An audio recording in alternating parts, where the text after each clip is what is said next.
परीक्षण मापन किसका है? स्टैनफोर्ड बिनेट टेस्ट मेजरमेंट जो है यह किसका मापन है? अरे क्या यह मापन हमारा व्यक्तित्व का है, पर्सनालिटी का है, या फिर पढ़ने की दक्षता का, या फिर बुद्धि का, या फिर उपयुक्त में से कोई नहीं? बताएं आप लोग किसका होगा ये? किसका है भाई? यह हमारा मापन है किसका? बुद्धि का। जैसे मैंने बताया आपको कि आज के हमारे क्वेश्चन बुद्धि पर ज्यादा आधारित होंगे। देखिए क्या हुआ बच्चों कि 1905 में कौन स्टैनफोर्ड यूनिवर्सिटी में ये हमारे विनय जी और इनके सहयोगी, विनय और के सहयोगी साइमन जी, कौन? साइमन जी ने मिलकर यह परीक्षण दिया ना। यह परीक्षण भाई बुद्धि का सबसे पहला सफल परीक्षण था। कौन सा था? बुद्धि का सबसे पहला परीक्षण था ये। इसको हम लिख सकते हैं बुद्धि का सबसे पहला पहला सफल परीक्षण था ये। यह कब दिया था?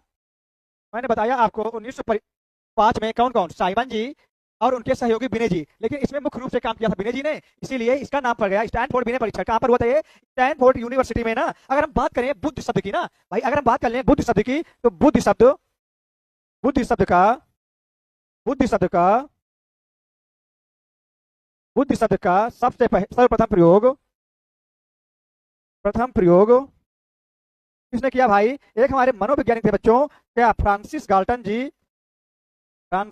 जी। इन्होंने सबसे पहले किसका बुद्ध शब्द का प्रयोग किया था बच्चों? कब किया था? अगर हम इसका सन देखें तो 1885 में सबसे पहले फ्रांसिस गाल्टन जी ने किसका बुद्ध यानी इंटेलिजेंस शब्द का प्रयोग किया। अगर हम बात करें तो भाई विनय जी ने हमारे दो कंसेप्ट दिया था बुद्ध के लेकर। हमारे विनय जी ने विनय जी ने हमारे दो कंसेप्ट दिया था। एक हमारा कंसेप्ट था, एक हमारा कंसेप्ट था भाई मेंटल एज का ना। भाई मेंटल एज का कंसेप्ट विनय जी ने कब दिया? मेंटल एज भाई अगर मीनिंग गलत हो ना तो आप लोग सही कर लेना। यह इन्होंने 1908 ईस्वी में दिया था ना। मेंटल एज का जो कंसेप्ट था यह कब? विनय जी ने 1908 ईस्वी में। और दूसरा हमारा कंसेप्ट है सोशल एज का, यह हमारे विनय जी ने कब? 1911 ईस्वी में दिया था बच्चों। कब दिया था? 1911 ईस्वी में। क्या दिख रहा है आपको ये?